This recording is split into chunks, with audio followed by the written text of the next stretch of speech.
we're trying to get this ready and set up. Like, we are trained professionals. We know what we're doing, right, John? Oh, always.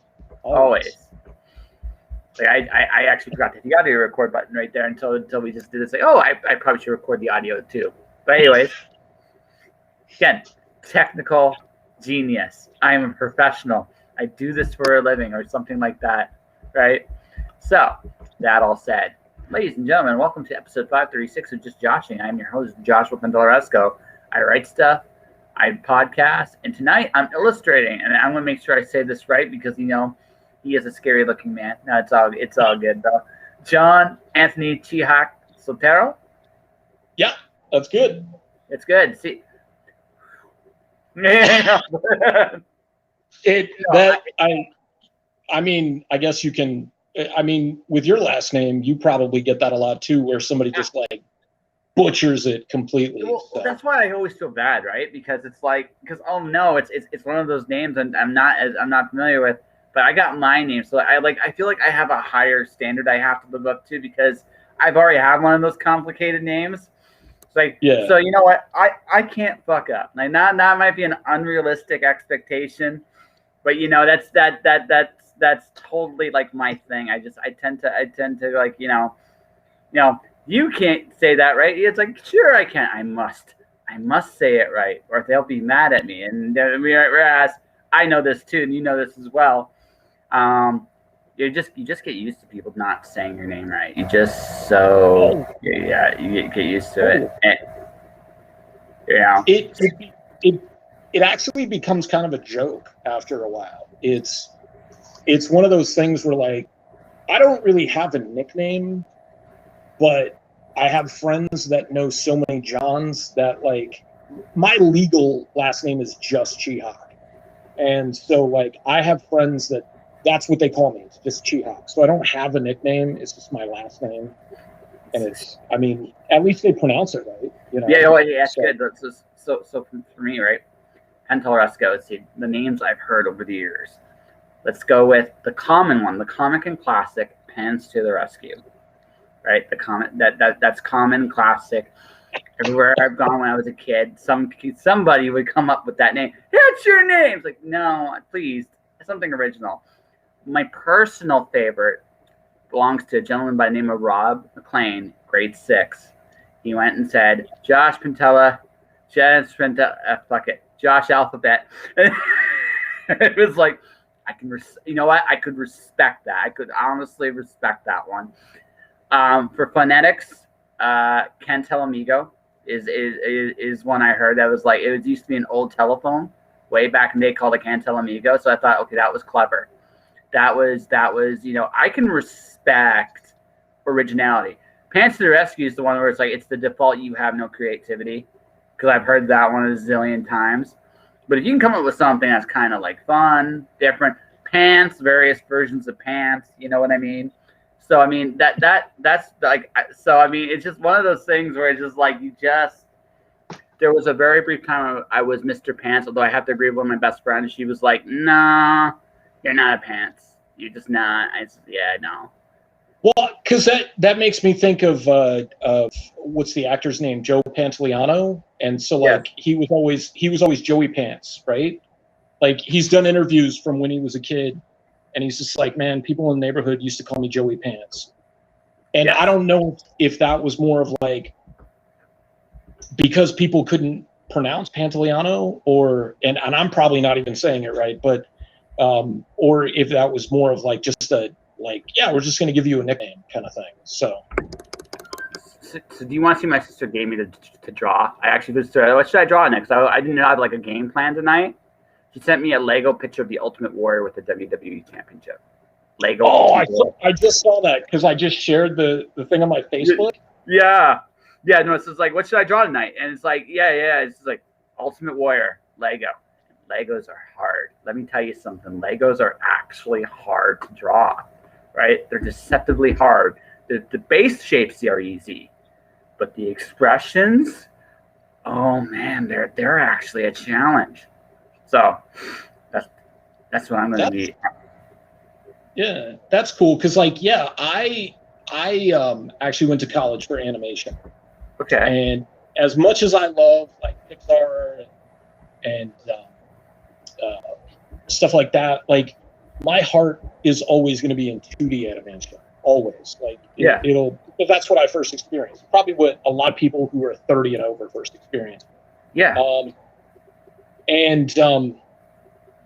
I remember like I have a character that's in my comic book, in all my comic books, and I like brought him as my design, and I'm like, okay, this is my character, and he has yarn hair, and back then it was just a bunch of lines, right?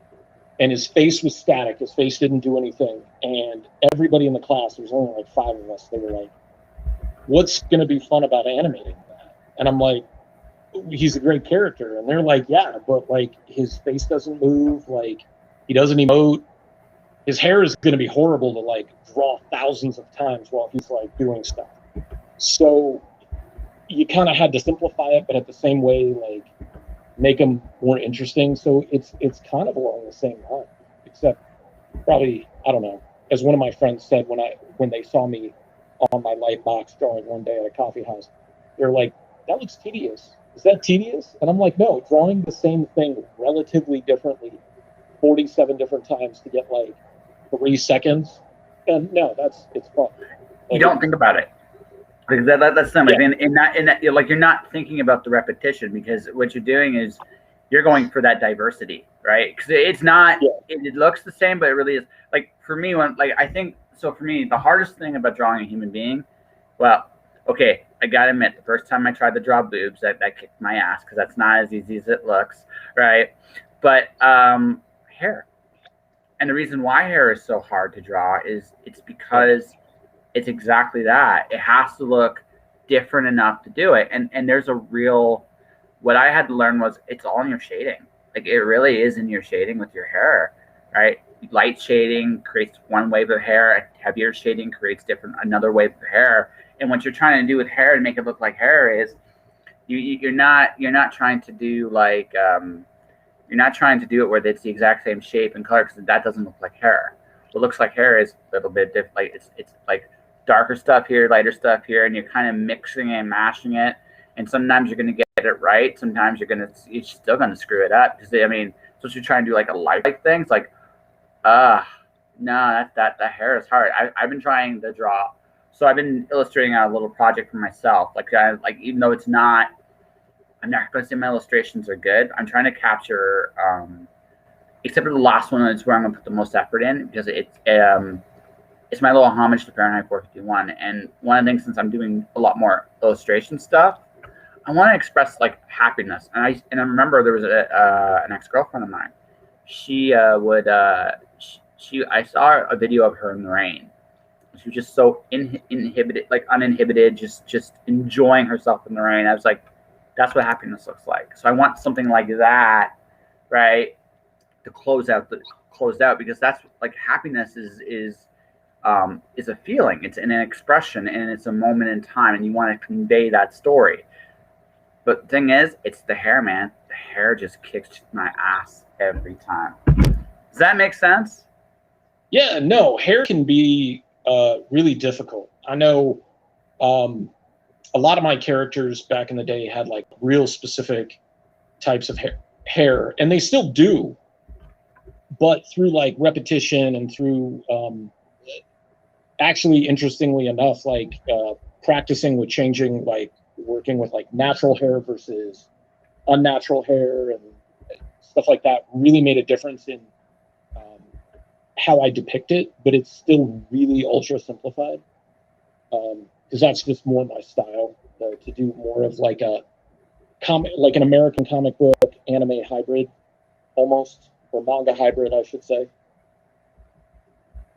So most of my characters have like super stylized hair, punk rock hair, mohawks, afro puffs, like super like suede. Have you ever seen Afro Samurai? Yes. Okay, so like one of my characters, she has in one book that I did, because it was artwork I did from like 2009, and then I inputted it into a book I did in 2007 because it introduces a character. And the story is only supposed to be a couple weeks apart from the beginning to the end. And at the beginning of the story, she's got this like super straightened hair with two little baby like raver pigtails and these like bangs, like raver bangs. And at the end of the book, she's got like afro puffs. And I'm like talking to the owner of an LCS, and I'm showing him the book, and he liked it, and he's just like, or I said, yeah, but like the beginning of the book, the story was written in 2009 when that character, I was still toying with the idea of what her ethnicity would be, and so at that point she was still white, and she evolved that I eventually like got the courage to just pull the trigger and be like, okay, she's black, and so the difference between the story is like, this is the first story where she's actually black, like on page. And I'm like, but her hair is different, and it's only a couple weeks different. And he looks at me and he goes, women change their hair all the time. And I'm like, that's a good point. Yeah. So, I mean, she could have had straightened hair like 2 weeks ago and then decided to like just let it go natural after that. So, I mean, yeah. Yeah, you know, and you can change color too, and all that other wonderful fun stuff. It works, right? But yeah, it's like things I've learned drawing people. That's probably the biggest thing is that hair. The thing I didn't think would be the hardest thing to do is much harder than it looks. I had a friend of mine show me how hands work, and I think although I don't always get it right, I get it right enough now. It's like that's actually not as hard as it looks. That's not as hard as it looks. My hair kicks my ass. Damn. You know? And, well, there's a skeleton to the hand, right? So the hand can only do so many things until, you know, you have dislocated fingers or joints or, you know, maybe there's, I don't know, something genetic. But yeah, hair, no matter what your hair, unless it's completely shaved, like hair defies physics all the time. And depending on, like you said, the color of the hair, like the sheen of the hair, the length of the hair, the light source, like, I mean, it can look like 1,000 different things. Especially if you're working in color. I mean, from one angle, hair can look like, have like a bluish or a reddish tinge to it. And then from another, it's brown or it's black. Or, yeah. Sunlight is definitely plays tricks with the hair. Just a real quick question, because I just noticed like your sound's kind of going a little in and out. Is there like, I don't know, I'm not quite sure what's going on there. I just figure I'd mention it here before we go too deep into it. I don't know. I'm using my phone, so I'm hoping. Is that any better? Okay, gotcha. Okay. I hear you better. Okay. My house is also like right on a major road, so I wonder if that has anything to do with it. Yeah. Yeah. In that case, like I said, we are technical. We're technical geniuses, right? We are technical genius. We know what we're doing, right? Yeah, because now you're going to get like a shot from here down. Yeah, exactly.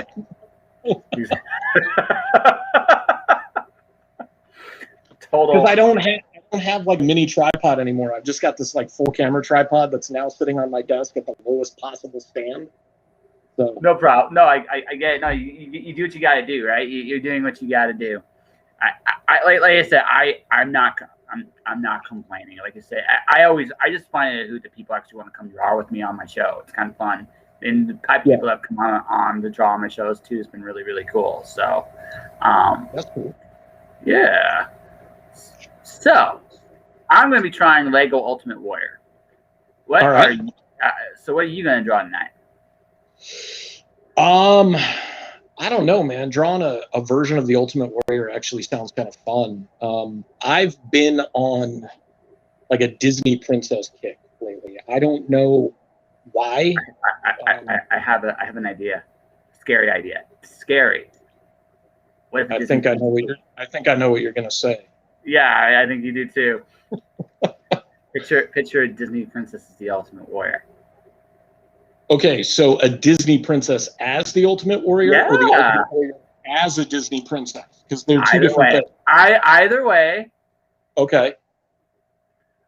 All right. Yeah. If it is the Ultimate Warrior, though, if it is actually the Ultimate Warrior as a Disney princess, did you ever read the Ultimate Warrior comic book? or try to read the Ultimate Warrior comic book? Speaking of, I have like a dollar bin copy of issue number 1. Yeah. And I periodically like look at it and I'm just like, oh God, like this is, but it was during the heyday of like the 90s, like, oh yeah, it was boom of 90s, like it was 90s Extreme, right? So I mean, if you look at that whole era, look at Extreme Studio era of Image, a lot of the same kind of style. Both Smith did comics in that style. It was a big part of the comic culture. Heck, even the Teenage Mutant Ninja Turtles, like they just did Urban Legends for the last 2 years. It's the 90s style. It's the one Turtles I can't get into because it just doesn't jive with me the way that the other series do. But for its time and for its place, that was the style. Yeah. I mean, if you look at the Ultimate Warrior number 1 strictly as for its time, right? It's not that different. It's not that different than some of the other stuff that was out there. That all said, much like his promos, you didn't really understand what he was saying. You just there was just the energy in it was so over the top, but you just kind of bought it that way. Lord knows, like I still don't know what districity is. I don't have a clue, right? It's like and the old. I don't even think Jim Hellwig knew what districity was. I know. I totally believe that. I totally do. But the thing was, and you gotta give the devil his due, right? The Ultimate Warrior knew what his character was and wasn't. He took and he's living proof that working within whatever limitations you have and being creative about it will lead to success, because that's what happened with him. He's living proof of that. That all said, looking back, we can all kind of want. We all like I was a teenage boy in that era. I don't know what was in it for me at the time, and looking back, I don't get it. But I'm a different person now. So maybe once upon a time, that was perfect for me. Now I'm like, this hurts my brain, and I don't have enough alcohol to figure this out.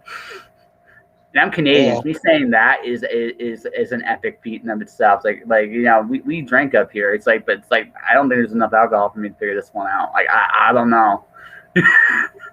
You know, probably not. Like I do remember. Like I'm actually I don't watch it as much anymore, but I'm a big wrestling fan. ECW is like really my thing. Yeah. So.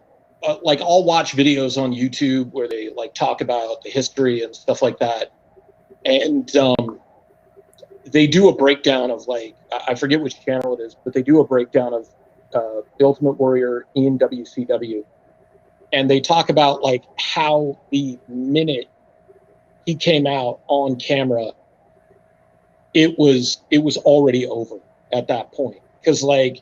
He came out and they talked to him backstage and they're like, look, dude, we know you like to go long and you like to just keep going.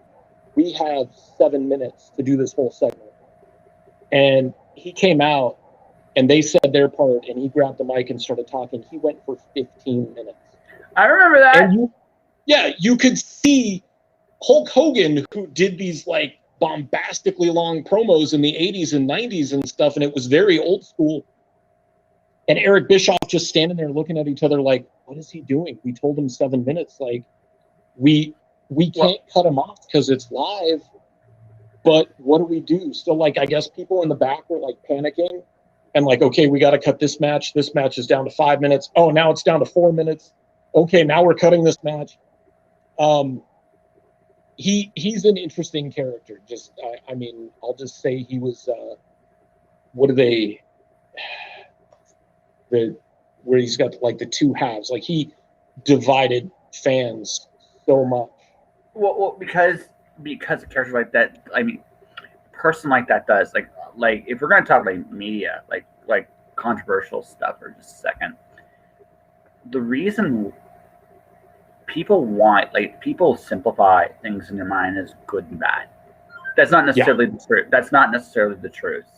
But people simplify things as good and bad. I'm going to mention the P word here. We're not going to go into our whatever, but politics is a really good example of this. Doesn't matter which side of the fence you're on it. You have a good guy, you have a bad guy. In the last year, there's been evidence on both sides, maybe neither side as angelic as we would like to believe it is, right? That all said, people have picked and choose what story they're going to believe in. And it's easy to believe in a narrative one way or the other. So polarizing people, what they do, and they generate interest. I mean, hey, you say what you will about Trump. Most talked about guy in the last 5 years. Like it, lump it, it's the truth, right? Ultimate Warrior was the same way. He was a guy that a lot of people did not like. That all said, he made a lot of money. So what do you do? Yeah. Right. Like, what do you do? Like, you're like, well, he has created this interest, just being who he is, his charisma, how his energy he brings to it, right? The best Ultimate Warrior stuff was always with Randy Savage, my opinion. That's just my honest opinion. Rick Rude was second. Him and Rude were it was the other really good stuff he did. That was Warrior at his absolute best. One of those two guys. Right. But Savage could. I think part of the reason, and this goes into just like Randy Savage's like obsessiveness with wrestling, was he would break down a match all the way to like step 1, step 2, and there was like maybe 115 steps in the match, and he was just like, you better remember all 115 steps. Well, I think the other thing though about Savage and Warrior, as people, they were both really intense guys, and I think on a certain level they understood each other. Right? I don't know if they liked each other, but they it's like when you meet somebody and you click with them, right? You just click for whatever like reason. It's just there. So I think in the case of Savage, it was a combination of his attention to detail, but also the fact that he himself was an eccentric dude. Now, Savage was more liked than the Warrior was, because although he was intense, he was from what I've read or seen from people, he's someone that generally made people smile just because he just was who he was, and he didn't apologize, and like there's something really real about Savage, right? Warrior was more polarizing because as a person, there were a lot of reasons why a lot of people didn't like him, and some of them were justified, and you just got that sense of that, right? And on the flip side of that, doesn't change the fact that he walked in, he made an impact, he was energetic, he was fun, and the crowd bought into him, and that is to his credit. Like, honestly, more than anything else. So, like the Ultimate Warrior or hate the Ultimate Warrior, the fact of the matter is he made a big impact on the industry. Now, young me, I love the Ultimate Warrior. Older me, same thing. It's much like the rest of the 90s. Like, I don't understand what was so big about it for me, but different energy, different time, different place, different person. He was kind of like almost like, and that's the thing about pro wrestling, but like, is it's almost like comic books come to life, because you have like the good guys and the bad guys, and they're larger than life, and they seem to have superpowers because of the way the matches are laid out and stuff. And I would have to say, probably, if I were to think of two, like if I'm going to say Warrior, I got to say Sting at the same time. But if there was a real life action figure comic book character in professional wrestling, it was the Ultimate Warrior. And by the same stretch, Sting, because of his over-the-top, like, completely different aspect of like, he was, as over as he was still the underdog. Like, he couldn't necessarily beat everybody. He was the young guy. But he was the fresh-faced guy versus the different appearance and intensity of the Warrior. Surfer Dude Sting, for sure. Crow Sting was a little different, right? Yeah. Yeah, Crow Sting was way different. Joker Sting was interesting. I thought that was a really fun take on that was fun inversion of his character. I thought and he was having fun with it. But but I think the big difference between Sting and the Warrior, Sting was, even at his darkest or his weirdest and his wackiest, there was still a bit of that human being in there, and also in the ring, Sting was way more entertaining to watch than the Warrior was. Just I think as an athlete, all around storyteller in the ring, he was really, really good. I found even Surfer Sting because he was so athletic and he was still a big guy, had great charisma, and I loved his matches with Cactus Jack. Those were really, really fun brawls. Warrior couldn't do that. Sting could, but Warrior couldn't, and that was right. That was the difference between the two of them. Sting was a wrestler with a little bit of an over-the-top character. The Warrior was an over-the-top character that happened to be a wrestler. I think that's the difference between the two of them. But no, I mean, if you look at the '80s, like the '80s and '90s, like the first boom, wrestling boom, they're all superheroes and supervillains. They're all this little village of interesting characters and people of all shapes and sizes. You have people like Hulk Hogan, you have Macho Man Randy Savage, like we mentioned, but you also had Andre the Giant and King Kong Bundy. You had Demolition, you had the Legion of Doom, you had the Hart Foundation, you had the British Bulldogs. You had all these different characters, and they were, again, it was very simple. It was, especially if you want to talk about like 80s, 90s, right? 80s, this is the good guy, this is the bad guy, this is the typical bad guy did something terrible, and the good guy's got to get revenge and justice, and it's really simple, right? Now you look at, okay, I think the closest thing we have to a comic book character in wrestling today that's new and different is The Fiend. He's a horror monster on camera. Yeah. Right. And to a lesser extent, just because he's not full time, but he's coming back every once in a while. John Cena.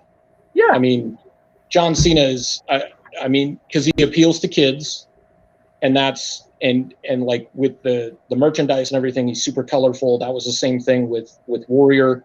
The different colored trunks, the face paint. Yeah, but I would say The Fiend is kind of one of those, like, he could be a supervillain if they decided to push him that way. So well, he's literally right now kind of, an incarnation of, he's a little bit of the Joker, he's a little bit of Freddy, like he's a little bit of Jason, he's a little bit like, he is a horror force of nature in wrestling. So that's what he is. He's the quintessential villain, and he should be. Now, grant you, we're not going to talk wrestling booking because that's a weird thing. That's a weird thing all on its own. But his character as portrayed, he's a monster. Like, he is literally a monster, and it's interesting because he's also one of the very few characters with his own meta story. Like, he's got there's a bunch of layered stories to him, because there's Bray Wyatt, who the Eater of Worlds, there's Husky Harris, there's this mythology around who the real Rotunda Wisdom, Bray Wyatt's real name, and it's just all these characters he's imagined and how they have one leads into the other, leads into the other, leads into the other. And Bray Wyatt, I think the most interesting thing was with the Funhouse, talking strictly from a storyline perspective. If you look around, if you really sit there and look at what the Firefly Funhouse is, it's a horror-based Muppet show, and Bray Wyatt himself is a puppet. It's what it is. It's a horror-based Muppet show. Yeah, right. And Bray Wyatt himself is one of the puppets in there. That's what makes that really interesting, because much like everybody else, he too has strings. The only difference is Fiend, because the one person you don't see there is the Fiend. You never see the Fiend, unless it's very rarely you see the Fiend in there. It's Bray and these puppets. I'm like, Bray's a puppet too. And once I figured that out, it's okay, this is clever, smart. That's where wrestling has become much more sophisticated, and that's where storytelling, I think, has the potential to become much more sophisticated. Yeah. But it all started way back with all these larger than life personas and gods and myths that were kind of reimagined in wrestling. And comic books have kind of a similar vein to them. I mean, superheroes are comics, and if you sit there and look at what superheroes are, I mean, Batman could very easily, like, again, you could, like, a man dressed up as a bat in professional wrestling isn't that absurd, really, if you sit there and think about it. It wouldn't be. Right? It'd be, depending on how it's done, it'd be, like, cool. I mean, you already, like I said, I mentioned the feed is a bit of a riff on the Joker. So it's like you could take these guys, Superman, John Cena is Superman. You can make that, like Hulk Hogan was Superman. You can make that comparison and it's accurate, right? Roddy Piper was, Bobby Heenan was Lex Luthor. But I mean, but if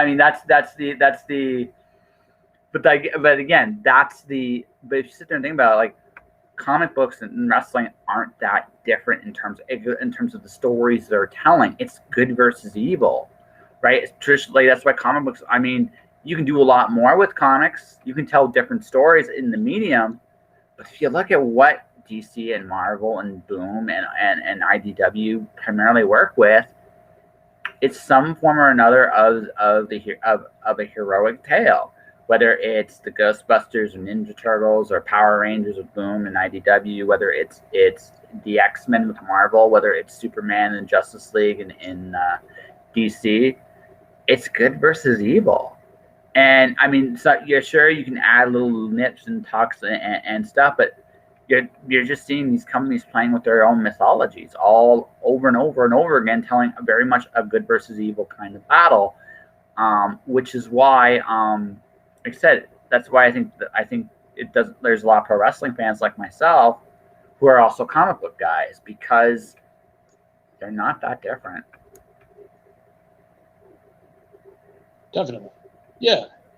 Those are, I think, I like that you said Bobby the Brain Heenan was Lex Luthor. Like, that's a really good analogy. The only aspect of that, of course, is that he played the cowardly villain, at times. Sure. Like, he wasn't physically intimidating at all, but I mean, just the acumen that he had to be able to manipulate people definitely fits within that. Well, it's also okay if you were on strict, like, if you want my all-time list of talents in wrestling, Bobby Heenan's number one. Like, he's the most talented guy to ever, because he was a wrestler.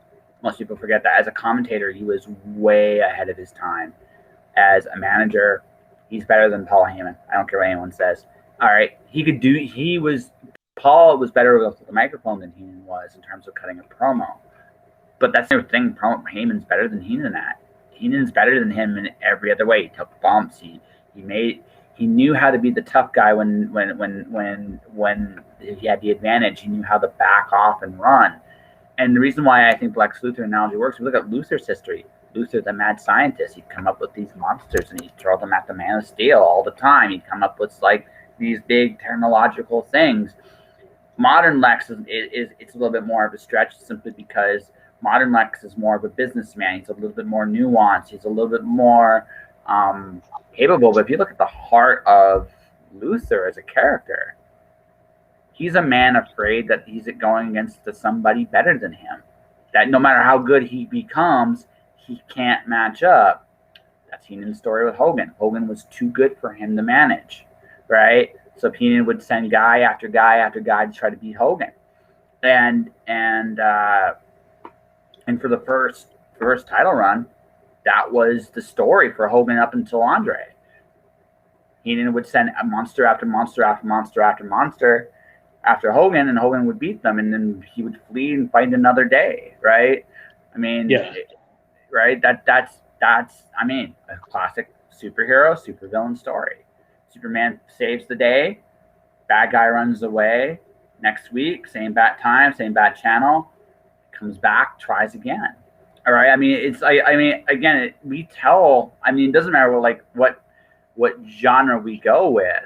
We tell a lot of the same stories over and over and over again, right? The trick is understanding what makes these stories work, right? And also, I mean, because we have a luxury today that most of us most of the world has never had before, is that we have this incredible backstory of stories, thanks to television, the internet, and all these things. So now our stories are much more sophisticated today.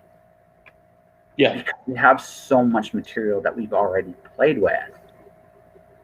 Does that make sense?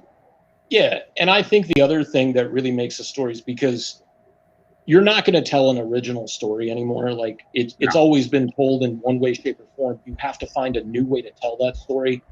And I feel like the best way to tell a story differently is with the characters. Mm-hmm. So, like, you could have the same characters, or you could make the characters different, reverse the situation, you know, like just mix it up. And if your characters' personalities or skill sets or powers or personalities are just completely different, you're looking at almost a different story than you would if you did David and Goliath and, you know, you told the story with different characters. Then of course it's going to be more exciting or less exciting, but the intrigue is still going to be there. So the story, like, let's do David and Goliath, because that's really, really simple. Like, there are different ways to tell the story. Like, for example, what if Goliath was the good guy trying to get at David, right? What if David didn't win, right? What if it was a draw? What if they made peace? How would you get to that point? What would be the story there? Storytelling, no matter what medium we use, is about playing with the audience's expectations, right? And creating a result that falls within them, or twist, or either by fulfilling them or inverting them, right? David versus Goliath. Oh shit, we know David's going to win. And you can tell a really cool story even with knowing that expectation, right? Because you can tell the story of David's facing his fear. Goliath is much bigger, much scarier, much stronger, and he beat 10 guys. And no one else, everybody else was afraid of this dragon. Someone had to stand up, and David's like, I don't want to do it, but there's no one else. I mean, that's the story, right? And you could do a really good one with just that, playing in that. Yeah. Right? Do another one, right? Where David fighting Goliath is, oh shit, I can't win. I don't know how to win, so I'm gonna try to run. Like, that's inverting that expectation. So how does he get away? Does he get away? Right? And you can tell that story. And I've given you 3 or 4 different ways to tell. And again, but everything I've said are expectations you can see. Like, you could buy that he ran, right? You can buy that he wins. You can buy that he loses, right? Because because the pieces are already there. What's my job or your job, no matter what kind of stories we tell, it's to make it so that the audience is willing to go along with the ride with you, no matter what expectation. And ultimately, that's your character. Who is David in your story? Is he a brave man? Is he a brave man, or is he a coward? Is he strong, or is he weak? And what is he actually trying to overcome? What is Goliath actually representing in the story? Right? Obviously, it's some kind of fear, but fear of what? What is the actual fear? And how does David overcome, or how doesn't he? And you can go either way. But if you do it, right, you got to figure it. Like, the audience wants to go along. Will suspend their disbelief no matter whatever story you tell them. As long as you don't have this and a meteor hits Goliath. Like, really? Right. Well, that was another one that I was thinking. Like, maybe he wins by dumb luck, you know? Like, you remember? Like, he's just flailing, and somehow he hits like an artery, and it opens him up, and, like, you know. But then he's hailed as this hero, but he's not really a hero. He kind of just and you know what? Goliath chases after him. He runs. Goliath chases after him. He trips and he falls, and the rock gets, you know, he falls on a rock that embeds itself in his skull, and therefore it's the same outcome, but it's told a different way. So David comes back as this conquering hero, but he's not really a conquering hero. but even then, okay, you kind of you can still do a banana peel thing, right? You can still, like I say, slip on a banana peel thing. It's possible, right? But here's the thing, right? That's more believable. Like Goliath chasing David, and something happens, right? Because it does happen in real life. Accidents happen all the time, right? Yep. Right. But that'd be one thing. But if I decided in the middle of this fight to have a talking frog come out and start dancing, right? Or I mean, there are points where I'm gonna be looking at you and go, "You're full of shit," right? And the moment you do that, I'm out. Like I'm out of the story, and you're not gonna get me back in it anymore, right? Incidentally, that was probably my least favorite Warner Brothers cartoon, was the dancing, singing frog. Like, I didn't like that one at all. Want to know why you didn't like it? Because it was the same thing every single time? That would be Wile E. Coyote too, but people love that one. Do you want to know why? Do you want to know why you like the coyote but you hated the frog? Because I'm a fan of cartoon violence. Well, okay, that might be true. I mean, I can't argue with you. I mean, you know that better than I do. But here's the thing: Wile E. Coyote is the hero of the story. You know, he's trying to eat the Roadrunner. The Roadrunner's an asshole. Like when you're younger, you don't see it, but when you get older, it's like he's a dick. He can get away anytime he wants. He's like he's way faster than the coyote. In fact, sometimes he'll go away. Coyote will be like, "Oh my god, what do I do?" He turns around, defeated. Then the Roadrunner will come back and then just go beep beep and just have him jump into like a rock face or something like that. It's like he's a dick. But right? The other thing, though, is the Coyote's not a very competent hero, though. That's the thing. Because, like, if he's got money to buy all this shit, like these rockets and these skates and his helmet with the wheel on it where he tried to balance himself on the tightrope and go down, like, why doesn't he just buy food? Well, see, here's the thing. Okay, there's two thoughts I have for you. Two thoughts. This is a hilarious conversation, but there's two thoughts for you. First one, what if the coyote was cheap? After all, he kept buying from the same company, and the same company, no matter what he did, just freaking malfunction on it, right? It didn't matter what he didn't malfunction. So maybe he just couldn't afford better stuff. It's a possibility, you know. Number one. Number two, but here's the thing about the coyote. You recognized his effort. You saw the immaculate work he would do to try to catch this guy. And you could not help. And also, he was tough. I mean, shit. That guy took a world class. He didn't stop. The coyote has heroic qualities to him, right? Which is why he's easy to root for when he's fighting the Roadrunner. Not so much when he's the sheepdog, when him and the sheepdog trying to steal the sheep, or when he fights bugs. But when he's fighting the Roadrunner, he's actually the hero because he's trying to pursue something, and he's doing whatever it takes. There's something it resonates, I think, with all of us because we, especially artists, we try and try and try, and we are constantly rejected all the time. I put a pitch out today, I might not hear from them ever again, right? I mean, that's a risk I take, but I put all this effort into this pitch. It may not work, right? Yeah. You do the same thing. You draw. You know, you've been doing it for a long, long time. We got to get to that drawing thing at some point here. But that all said, right, you've put so much effort and time into something you love to do. You cannot help but root for the coyote for the same reason. He's passionate about what he's doing. No matter what you say, no matter how bad it turns out for him.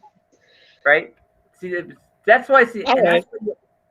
Does that make sense? I'll accept that logic. Yeah, I'll accept that logic. Yeah, that makes sense, right? Michigan J. Frog. Here's the thing with Michigan J. Frog, and this is why you hate him. He's the inverse. He has all the talent in the world till the lights are up. And then he's a coward. And deep down, you know it. All the talent in the world means dick if you don't do anything with it. And Michigan J. Frog is the example of What would you do if you had a Mozart and he didn't perform? He showed you promises of what he could be. And that's the part that tortures you. It's not that it would be worse. If he was incompetent, if he was incapable, that would be forgivable. That would actually be forgivable. But the fact is, he is capable. The fact is, he is competent. In fact, he's talented, more talented than you.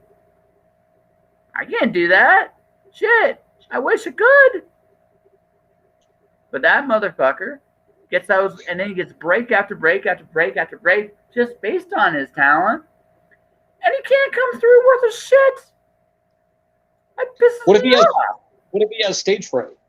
What if he has anxiety? Like, he can perform. And I get that imposter syndrome thing. It doesn't change the fact. It doesn't change the fact that he ultimately is a candy ass. Because at some point, bringing it back to wrestling, he's a candy ass. I know you're talking about The Rock. I'm just saying, bottom line is he's a candy ass. Because at some point in your life, you gotta put yourself out there. I can't I cannot imagine that would be hell. Having all this talent, all this ability.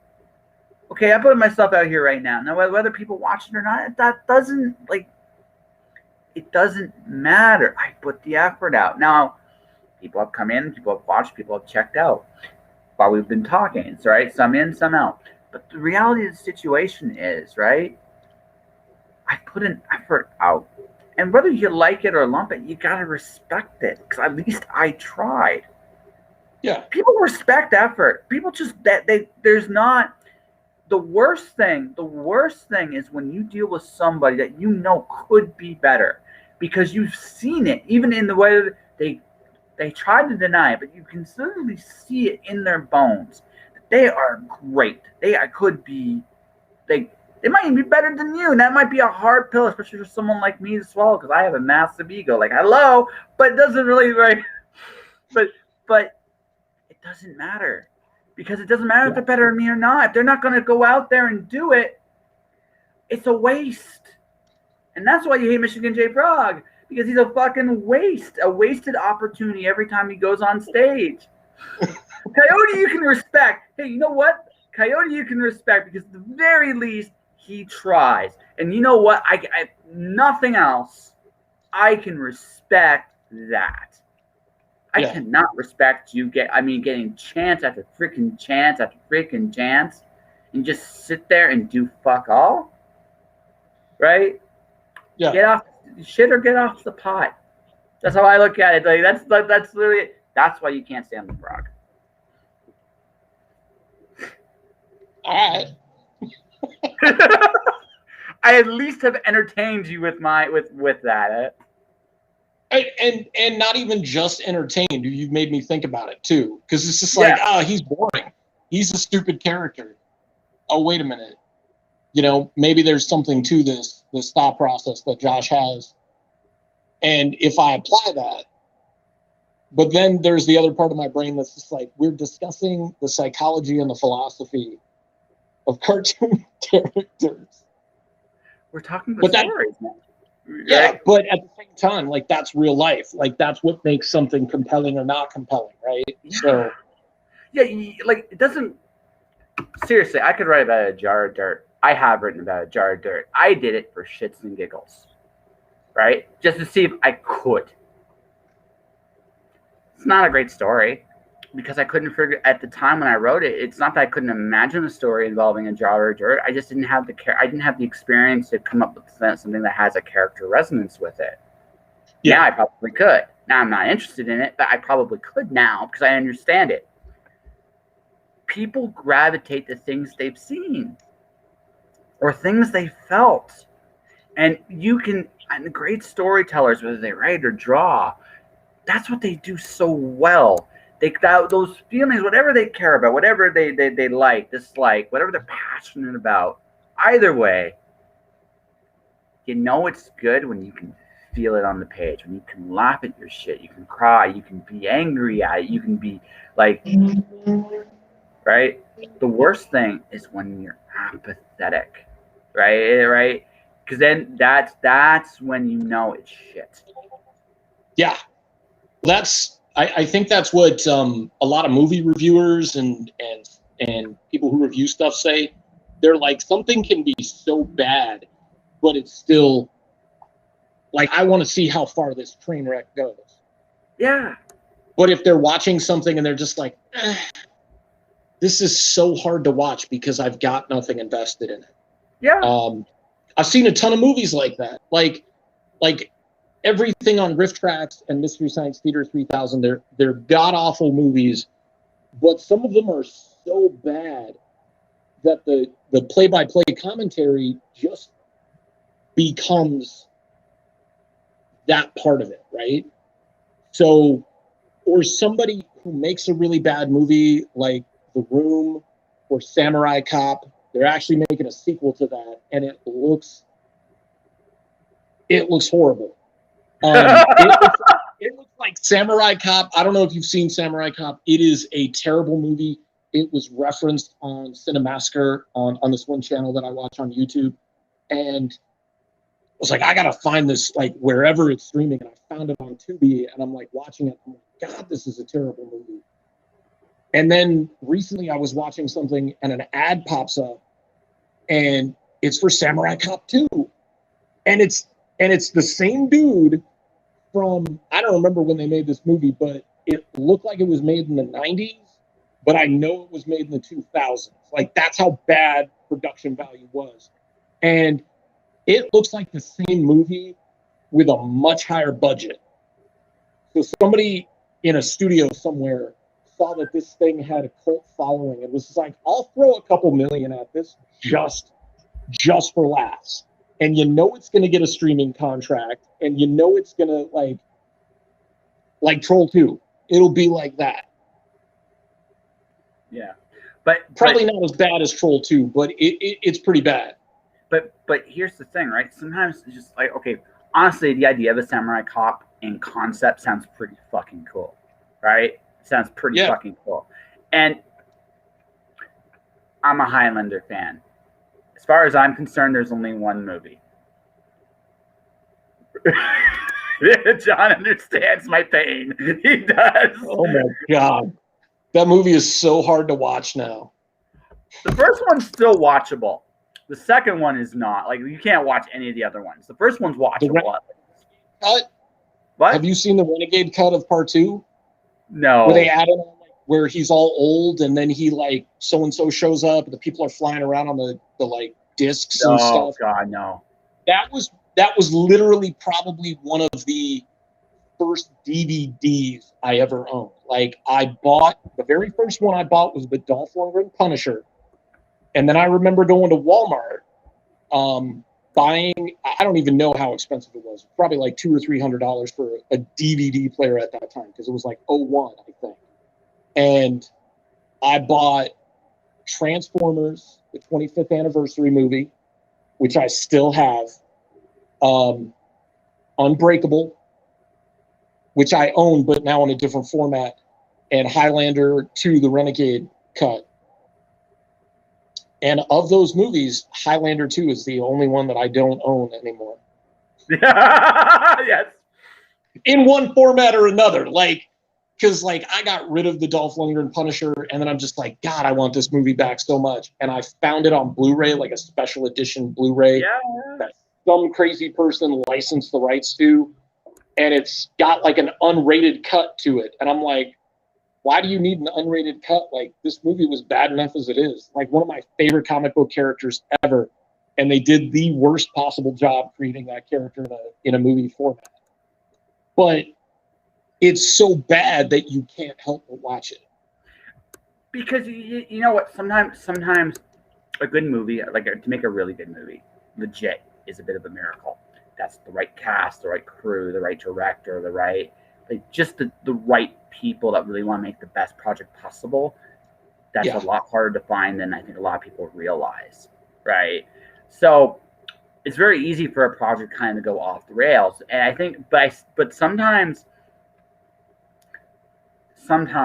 with like the really bad movies, they recognize, okay, we've kind of taken a wrong turn, but we can't fix this. So let's just kind of go see how far it goes. And sometimes I think movies we can, and some movies have a good sense of humor about themselves. One of my favorite movies I saw about 10 years ago was Black Dynamite. That movie is just, it's bad on purpose, right? It's totally bad on purpose. But but I mean, they're taking like the 70s blaxploitation and kind of updating it and doing it more of a it's more meta because it realizes that this genre of film was really bad, but at the same time had these points to it. And then they just, it was a blaxploitation movie with better actors. I'll say it, like, except for Pam Grier. I do like Pam Grier.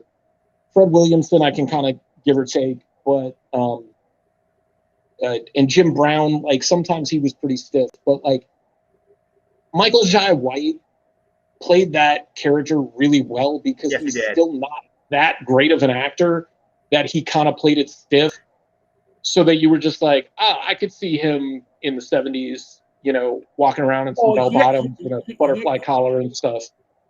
He had fun with it. Like he totally had fun with that movie. Like, everybody in that movie had fun with it. Like, they knew, like, again, it was designed to be bad on purpose to some degree. Yeah. But that was one of those things where they all embraced that right away, and they said, you know what? We're going to have fun. We're going to bring every little trope we can possibly bring. We'll add some meta commentary to it. I mean, my favorite part is when, like, the mic, like, the grips usually hold, actually gets in the shot, and they just go with it. It's like, you know what? We're not even changing this in the cut. We're just going to let this go. And it's just one of those things where you just look at that and go, okay, guys, you knew exactly what you were doing, and it was fun. And I think that's the other thing too. Like, even when it's a bad movie, right? There's a certain sense of a vision sometimes, right? That if followed through is fun. Yeah. And the crowd can feel when you're having fun, right? It might be a small crowd, but it will be your guys. He's having a good time. Fuck it. Let's just see this through. Even if it's not, again, Black Dynamite's not a great movie, but it's a fun movie, right? And bad movies can be fun, right? It's got one of my favorite actresses in it of all time. Really? She's got a very, very small part. She plays the nurse. Okay. Stacey, she's an adult film star. She's not like a Hollywood actress. Oh, it's okay. It's fair. That's fair. Yeah. Nothing wrong with that. Right, but yeah, when you have fun with stuff, like, and it just flows and it's more organic, I feel like that's when other people can be invested in it because they don't see it as like forced or contrived. Which like, if I can do a little bit of self-promotion right now. Go ahead. Go into the video. Okay. Yeah. So a book I'm currently working on and probably will be working on for the foreseeable future called The Bubba Patrol. It's a book about my dogs as superheroes. It is the first all ages project I've worked on in a comic book. And because it's about my dogs, there's like a lot of love and passion and heart that goes into creating it. And each subsequent story, even though I might have like an idea of like, okay, this story ends this way, and this is how it's going to pick up in the next issue, it doesn't necessarily do that, because once I start writing my outline, like, it'll just kind of pick up on its own, and it's like, okay, this is the path we're taking. And I'm like, that makes perfect sense.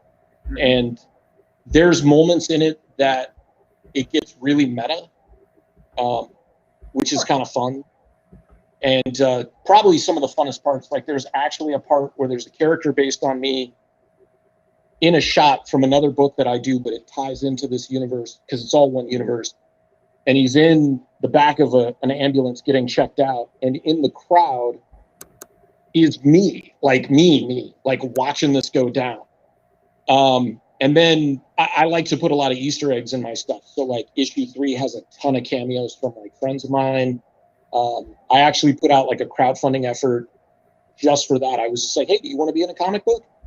Send me a photo of yourself and $25. And, I'll put you in this one crowd shot. You don't get any lines, but you're going to be in a crowd shot of this comic book. And I don't even know how many people signed up for it, but it's a pretty decent sized crowd shot. So. Yeah. Well, no. So actually, why don't we continue talking? But we should probably, like, we've been going for an hour. I've enjoyed this chat, but we did promise to draw, so probably we should start drawing something at some point. Yeah, at some point here. Somebody might accuse us of fraud. Yeah, exactly. I was led to believe there would be drawing. Yes, there was going to be drawing, but we ended up talking about pro wrestling and Looney Tunes characters, and I got you thinking and laughing your ass off. And by the way, you're going to sit next time you watch Michigan J. Frog, that's his name, you're going to say it in the back of your head. He's a candy ass. You're going to totally say that. I'll probably never be able to watch him the same way again. Yeah. But I mean, I only see him like once every 25 years. So maybe one more time before I die. I don't know. Yeah. Well, and you get to call him a candy ass, and it'll be fun there, and you'll be like, okay, I get it. Yeah. I still get where it's coming from. All right, so I'm gonna try to reposition my camera here. No problem. When your camera's repositioned, let me know, and then I'll shift the angle so people can see you. Okay. By the way, I'm going to say this again. Thanks very much for coming on my show to do this with me. No problem, man. I dig I dig doing stuff that's a little more out there, and at the same time, that's going to be sideways for people. Yes. Let me see if I can adjust this. And that is why we're technical wizards, right? Yeah, that's right. This is the technical genius episode of Just Joshing right here. John and I, technical geniuses. So let's see here. I'm now now I have nightmares of Homer Simpson running a nuclear plant, like doing a mock-up and causing a meltdown. Don't cause a meltdown over there, John. Oh, I won't. There's nothing you're powered here as far as I know. So. Yeah. Okay, so I'm going to shift this real quick here. We're flipping the screen, ladies and gentlemen, so that John is the centerpiece here, because this is the drawing part of the drink and draw. So I'm gonna and don't worry, we'll come back and we can look at each other's drawings this time. But people are going to get to look at yours because But going with what we said about Kickstarter there, though, right? Yeah. The best two things when I do so I've been freelancing for a year. I learned an awful lot, but I got to go back and get a day job. I got a day job. Unfortunately, due to the fact that there was a fire in Japan, the car parts to get started on that are going to go off for about another month. So I got about a month to wait before I start my new job. So I'm going to be freelancing some more this month. But when I get to the point where I'm doing Kickstarters, one of the things I'm going to do when I get back into the Kickstarter thing is two things. Draw to appear in the story, and also draw to get killed in my story.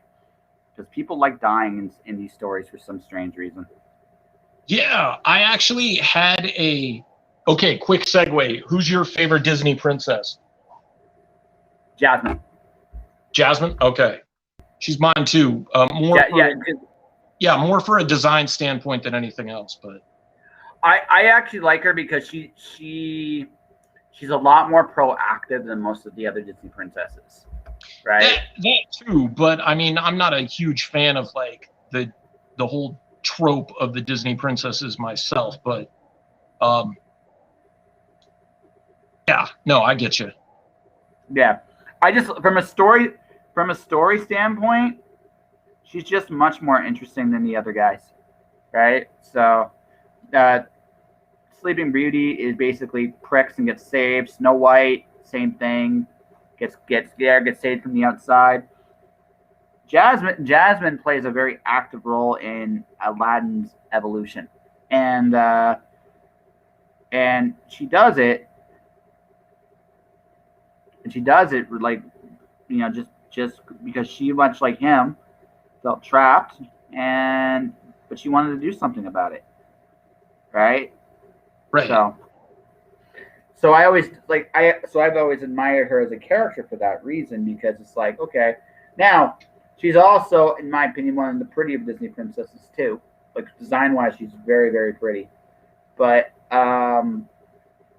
even in spite of, like, that's a bonus. She's a very interesting character, just of who she is and who she eventually becomes. So Right. so.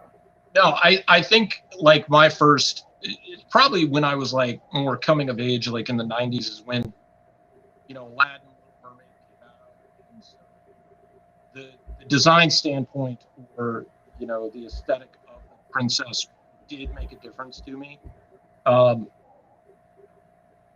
And so like being a comic book artist and creator, like, yeah, design is super, super important. Mm-hmm. And one of the things that I found, not so much with the Bubble Patrol, although in a way, because they have to have their costumes and stuff, is costume design. I love costume design. Yeah. Giving characters their own identity through like what they wear is pretty important. Absolutely. Absolutely. No, I've had the privilege of having like Mog on my show, but Mog on my show. And one of the things I learned really quickly about costumes can tell a lot of the character story just based on what they wear, how they wear it, right? Also plays a role in who they are and also who they're not, right? So yeah, you get glimpses into like storytelling is a lot. It took me a long time to figure out this whole show and tell concept as a writer, right?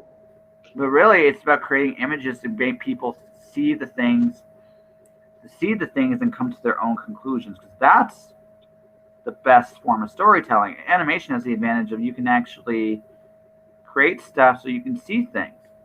Yeah.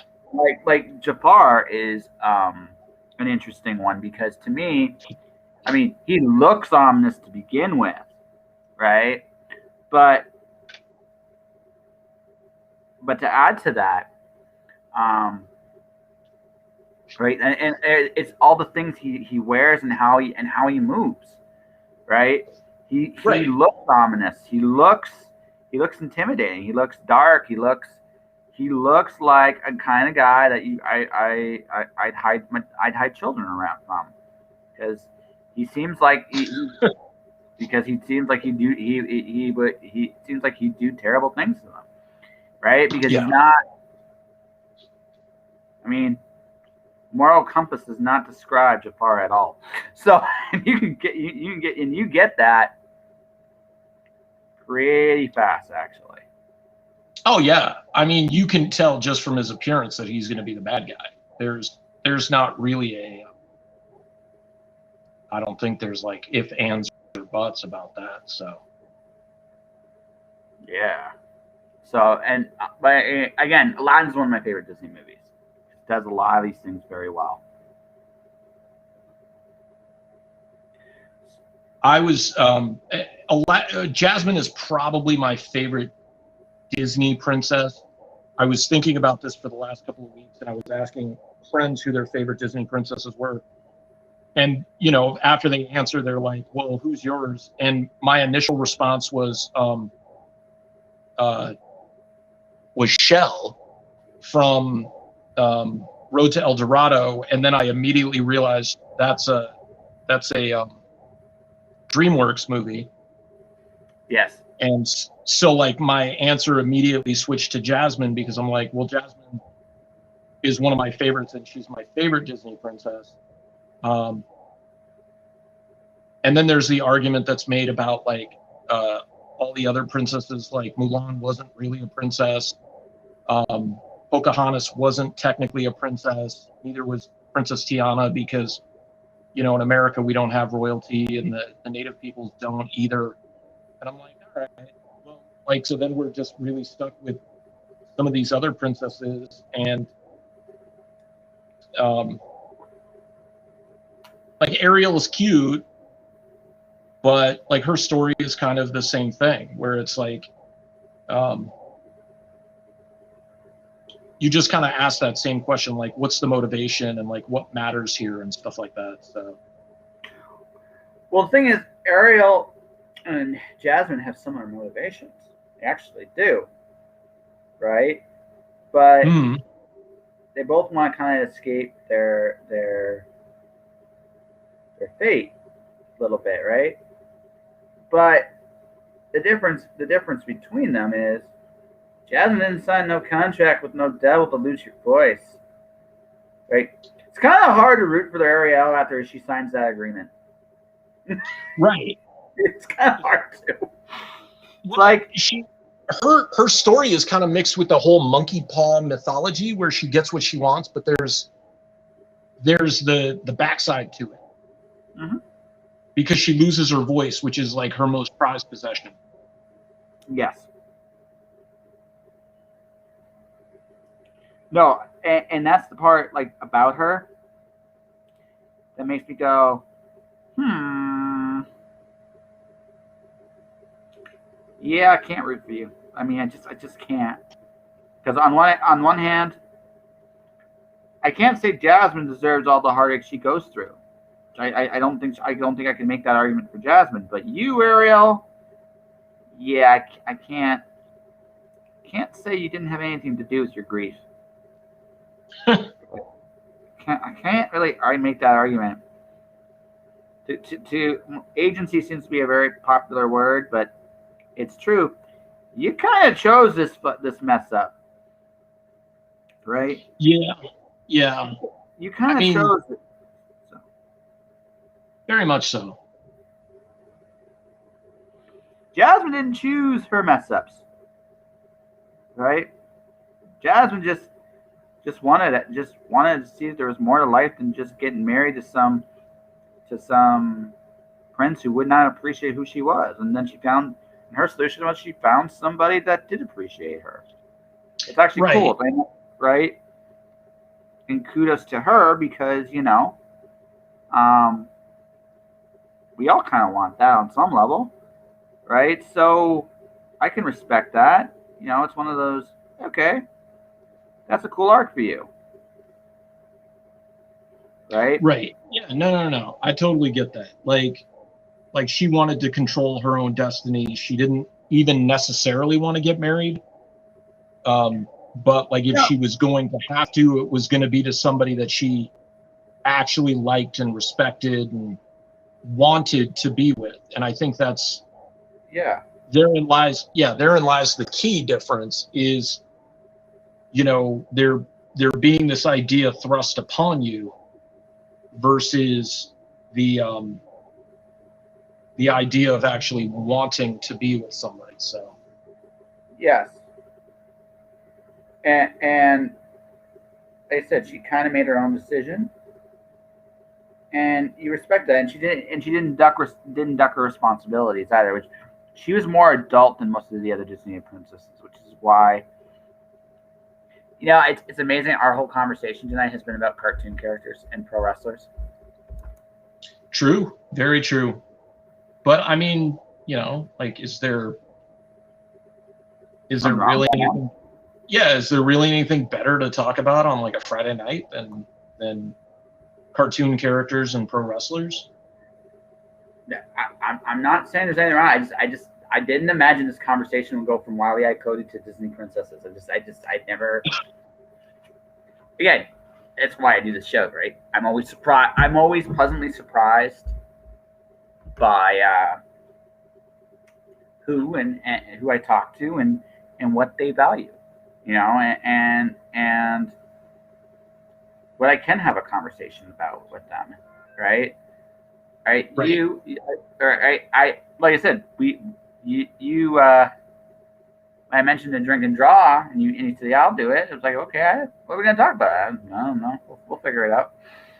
So, and we settled on cartoon characters and stories, and based from what I can tell, from what you've said about your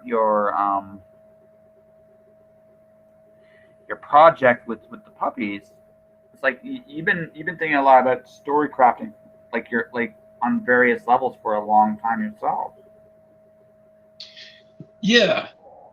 One of the biggest challenges, initial challenges for me with the story was, I love comic books. I love creating comic books, but at the same time, creating a comic book versus maybe doing a children's book in terms of the format and the work that goes into it from a sequential storytelling aspect is vastly different. And so I had toyed with the idea of doing it as a kid's book. I had toyed with the idea of it being a comic book. Ultimately, and thankfully, a comic book won out on that, because I don't know if I could have told the same story with a children's book. It wouldn't be quite the same story. No, it is. It does. It is a little different. Not necessarily bad. So I'm going to ask you a very important comic book philosophical debate. Let's see if you agree or disagree with me. All right. Okay.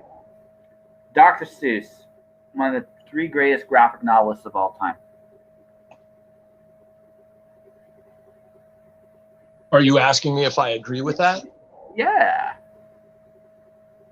And if so, why? And if so, not, why not? And I'll tell you where I sit on that. I would say from a visual and character design standpoint, he was a great storyteller. But I wouldn't put him down as a graphic novelist based on how I define graphic novel. How do you define graphic novel, if you don't mind my asking? I would define it as, comic book, or in a comic book format where it's sequential storytelling in terms of there's an equal break in my mind between the written or the read word and the visualization versus what I feel Dr. Seuss was in terms of being a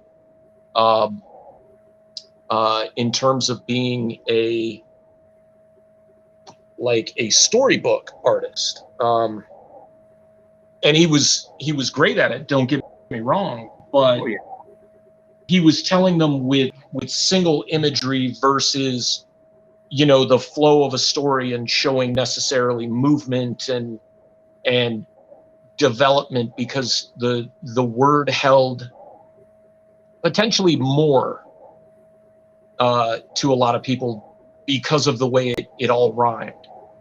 But at the same time, the visuals would overtake the word as well, because you could basically just look at the visuals and you don't know what the story is about. It depends on the Dr. Seuss story. I mean, I haven't read all of his works, but Green Eggs and Ham, like if you take away the words, you're just like, oh, these guys are on a train, they're on a plane, and their eggs are green. Like, what the heck is going on, kind of thing. Mm-hmm. Fair enough. No, I see. I tend to think. Me and you define graphic novels slightly differently. I don't think graphic novels necessarily just a comic book concept. I do think comics are probably the most utilize the graphic novel format better than everything else. But I can look at a bunch of different types of stories that are out there, right? For example, the Japanese light novel. There are some young adult books that take so many chances with words and pictures.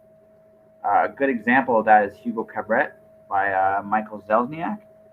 Like, that is an amazing look at storytelling through a very, very unique lens, right? I really, really dug the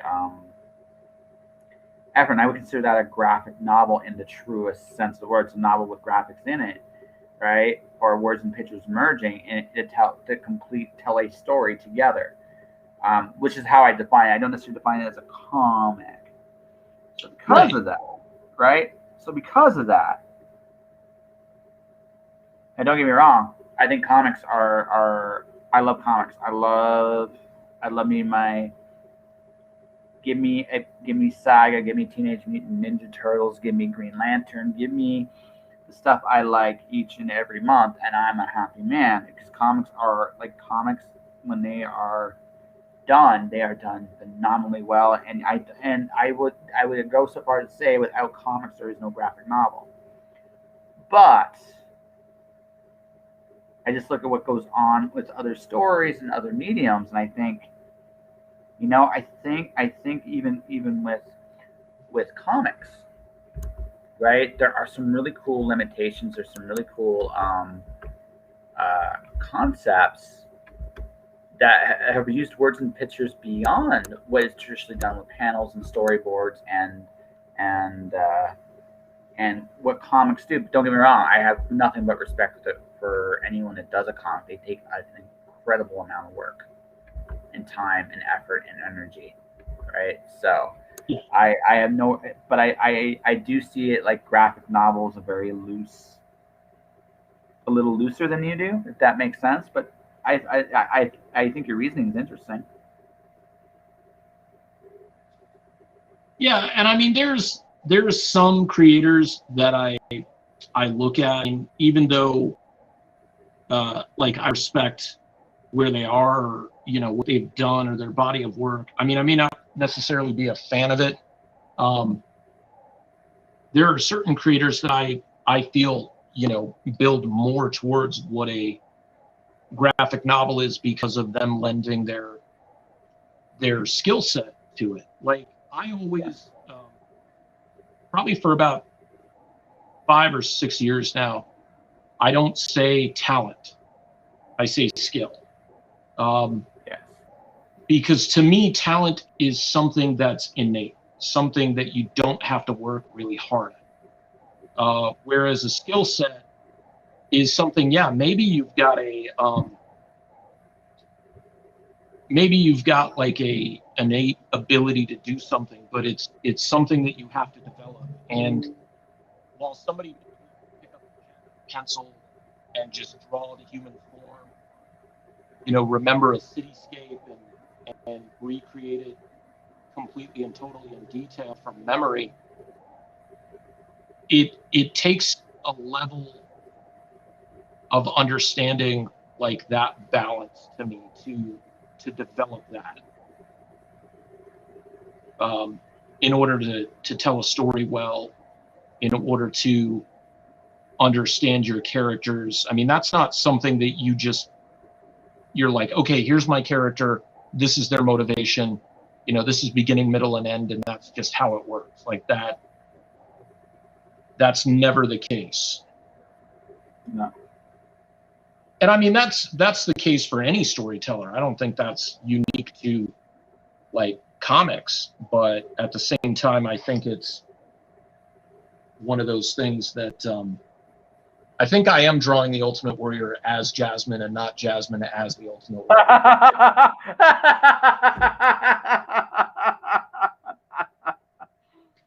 It's Jim Hellwig in a Jasmine cosplay. Like, yeah, okay.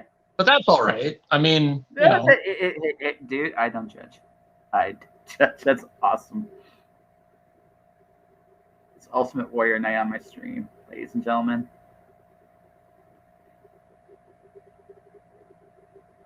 Is that's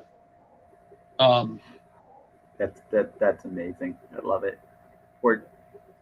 I'll have I'm almost afraid now to look because I might have nightmares about if I ever think about Twisted Jazz, like why can't why is the Ultimate Warrior here?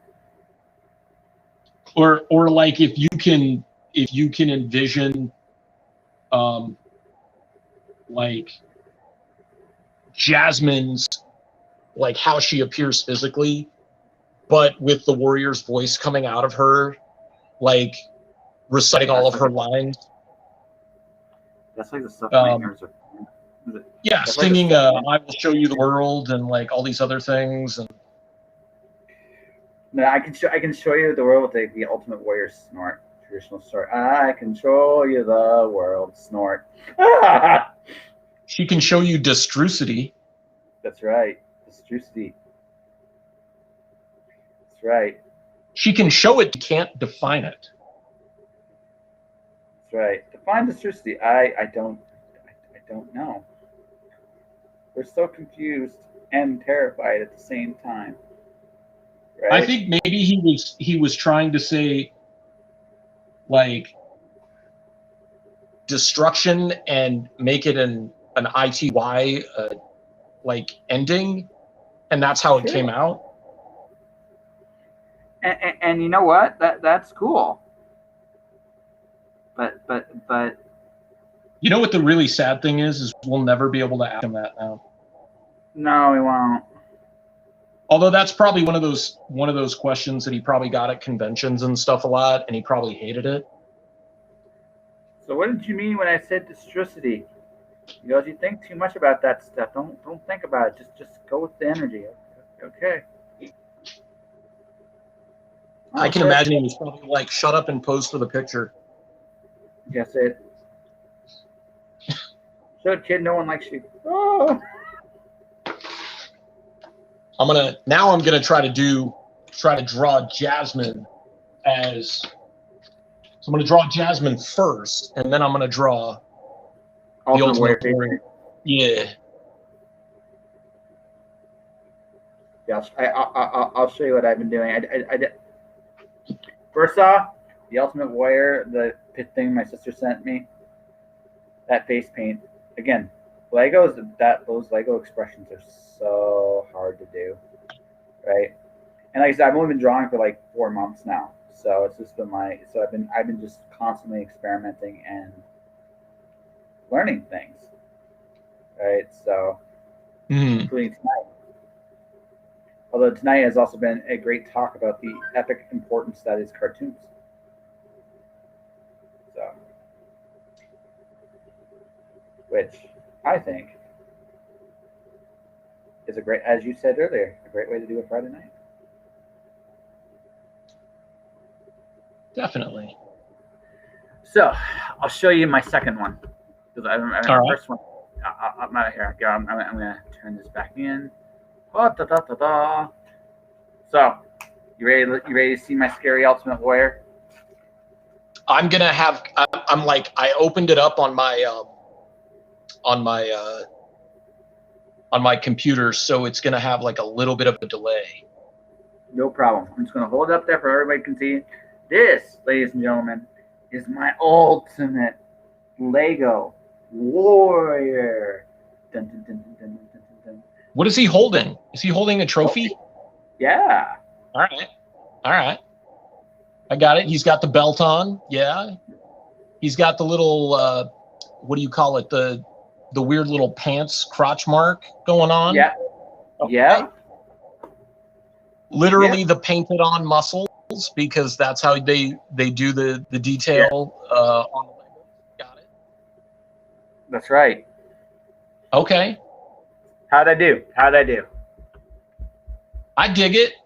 Yeah. Yeah, I'd like to see that colored too, because like that, I think that was one. So here's the thing. Like this is one of the reasons why I was looking at getting a job, because I want to get some colors and start coloring my stuff. Because from what people tell me, and I'm too new to say I know what I'm doing, because I really don't. My stuff's expressive, and I've heard from a couple people. So I've heard from a couple people, color it, it will pop. And I'm like, okay. Yeah. So I am getting the color. I just switched to inks for month 3. Like this is my third, like month 3/month 4. My next step is color. Gotcha. Yeah, color is always like the last step you do. When I was in school, originally I went for design, and then like very, very early on, one of my teachers was just like, pulls me aside and he's like, you want to do comics, right? I was like, oh yeah. And he's like, you need to take animation, because everything in pre-production and animation is comics. storyboarding, the character design and development, all of that is comic books. And man, was he right, because even though I'm not using the degree to do actual animation, I am using the degree to all the skills that I've learned to make comics, in terms of like all my characters, their designs, like how they're developed, storyboarding, the fact that I'm, working, like it's only from issue 3 that I actually started working with an outline for my script, and then going to an actual script. And then now I've been issue 3 and issue 4 and issue 5. The interiors are completely digital. Nice. So it's basically like I'm able to cut out a step of doing my half-size rough before I go to my full-size top pencil and then my inks. So my half-size rough is done on a computer, and then I can make it as rough or as rough or as tight as I want to make it, and then kind of go from there, and then clean it up, and then add the layer of color. There is something to be said about training. I am friends with a guy by the name of Wile E. And you can tell, like, he has a ton of knowledge of how art's constructed, just based on the fact that how he draws his stuff. And I get that sense with you as well. You have a good sense of how it's fun. Do you want to see it colored real quick, like a little quick color job I did here? Do you want to see it? Absolutely. It's just the trunks, the boots, and the belts. But there you go. That's the most important part of the Ultimate Warrior. Yes. All right. I'm looking up at my phone right. Yeah. Okay. Here we go, because it's coming up on my computer. Yeah. All right. So how'd I do? Pretty good for an Ultimate Warrior. So I got. Especially with the limitations, like you said, of Lego, because of the limitations of like the form of the body and everything like that, and the way they do. Yeah. It's so hard. It's so hard. It's so hard to do, and I'm kind of wondering how do I draw, like, because Ultimate Warrior doesn't wear a shirt. So you keep Jasmine's shirt, you keep her shirt, you give her tassels, lots and lots of tassels, right? Not those kind of tassels, guys. No.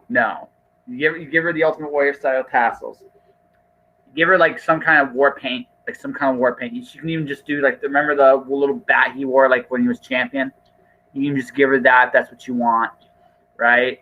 And she can't be happy. She's got to be like growling or something at you. That's the thing. Like, she just can't be happy. One of the cool things about the Jasmine design as it pertains to this specific is she's got that like long nose. Mm-hmm. So it's really gonna, I feel like it's really gonna play into how it ends up working. Yeah, and that's for me. I drew Lego Ultimate Warrior. So I'm going to add one last thing to it, and that's going to be a comic bubble from the Ultimate Warrior comic #1, because I want to mess everybody's brain up. I believe he murders Santa in that.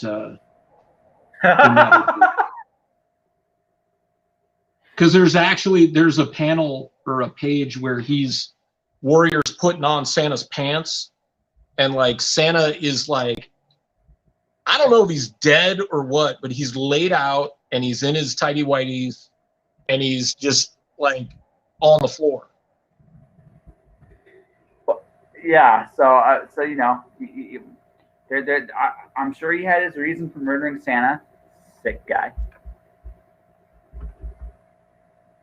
I wonder if maybe it was a rejected script from Lobo, where Yeah, it's Lobo possible. did, yeah, Lobo took that hit out on Santa Claus from the Easter Bunny.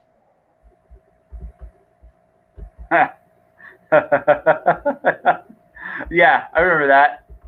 Okay, Lobo was a disturbing comic, right? But it was funny. Every month it was funny. Alan Grant had a blast with it. Ooh, let's see if I found some Ultimate Warrior dialogue.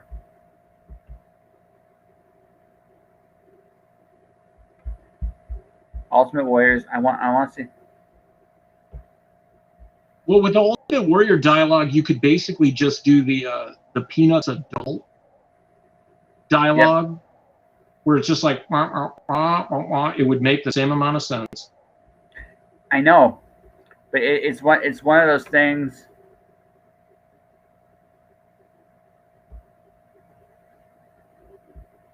I found a page of like various Warrior stuff.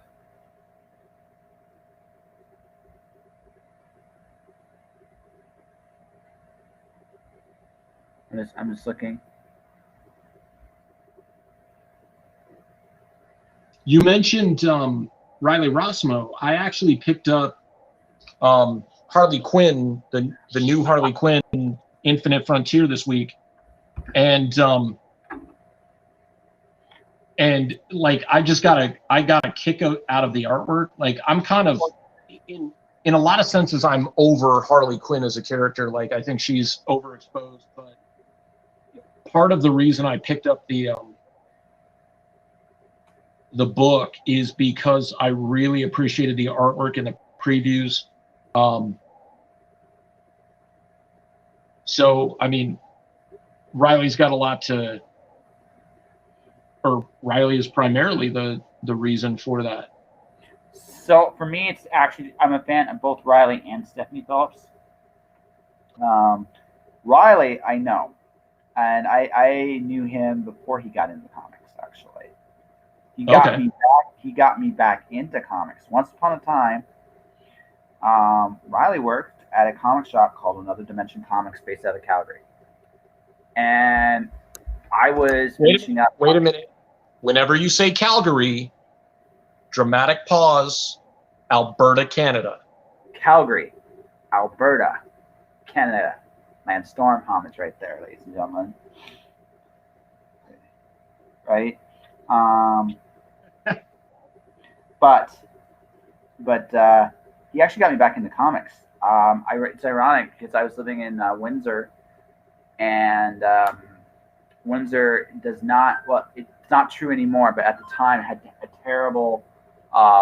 It was terrible for comic book shops, and so I stopped buying comics for about a year.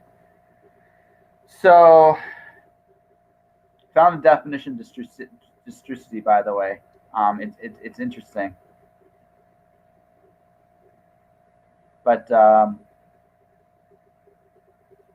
anyway, so I was just finishing up my Green Lantern run at the time, and I was going to just walk away from the hobby because the comic shops here were not great. Now, that's not true anymore. There are great comic shops here now, but at the time there weren't.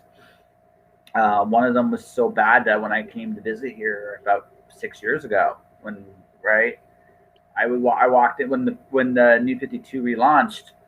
I couldn't look or touch at a comic to know if I wanted to buy it. It was very odd, and they were all laying flat in this one little table. It's not a great shop. It hurt going in there. That was what I dealt with stuff like that for about a year.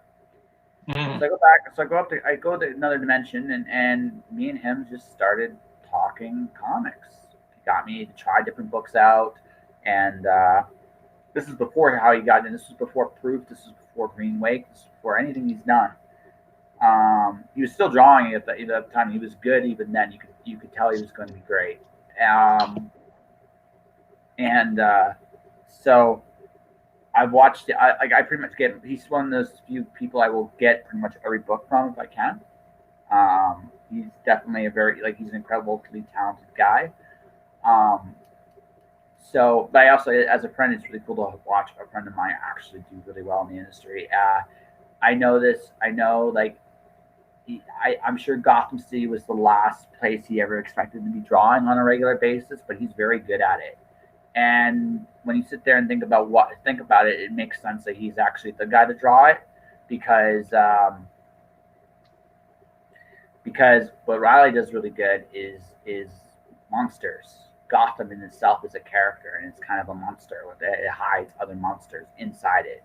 So it's honestly the perfect place for him. So I'm happy he's doing it. Now the other creator, Stephanie, she's been getting in the comics for the last couple of years. She's been doing these 5-issue miniseries for Aftershock. I think she's secretly a thriller writer disguised as a comic book writer. She's really good at what she does. Yeah. Right? She's really good at what she does. She's a great storyteller in her own right.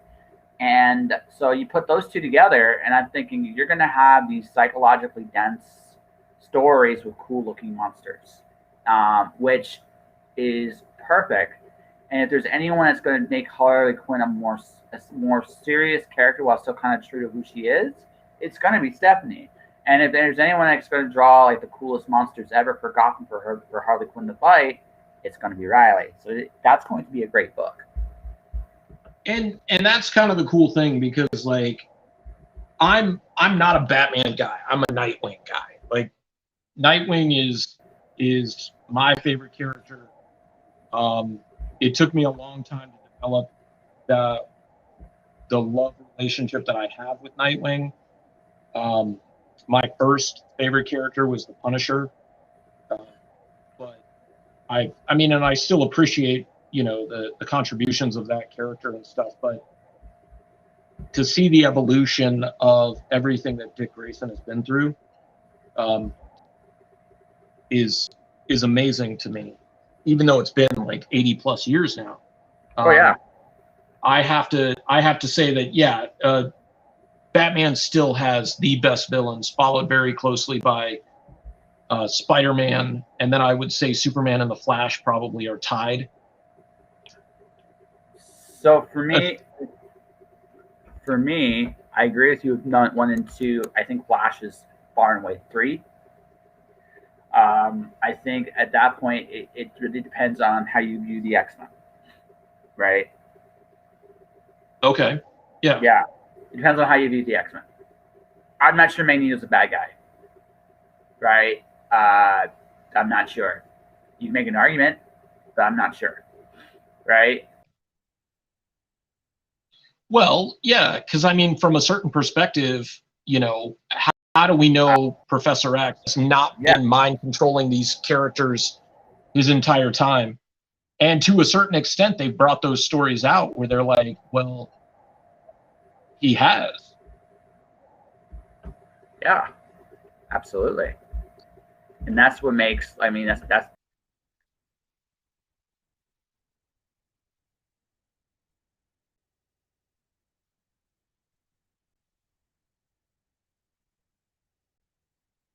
I don't know if it's my signal or not, but like the audio does keep cutting in and out. So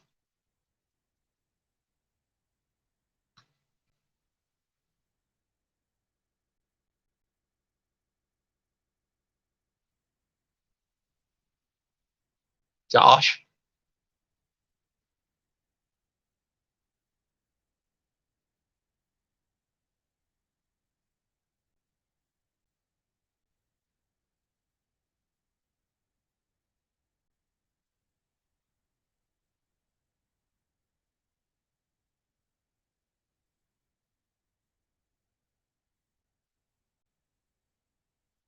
did we lose Josh?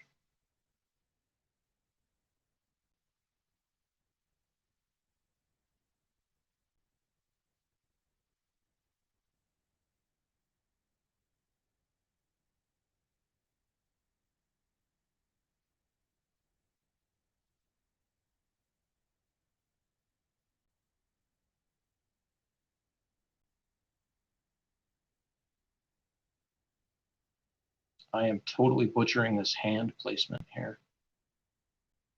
Turn it in a little bit more.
All right.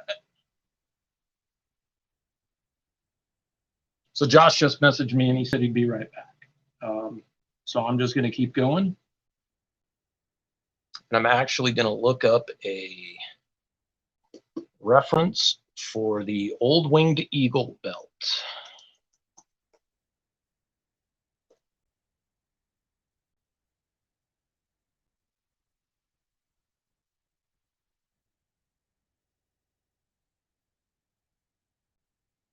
All right.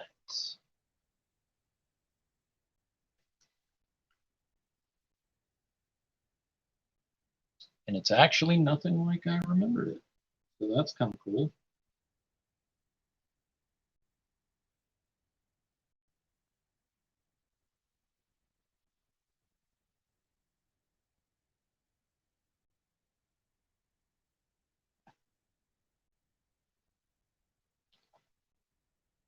I am also going to turn the sound back on my computer so I know when Josh comes back.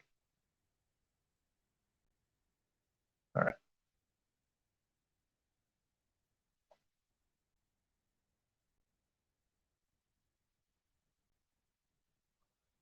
Also, turn the sound back on my computer so I know when Josh comes back.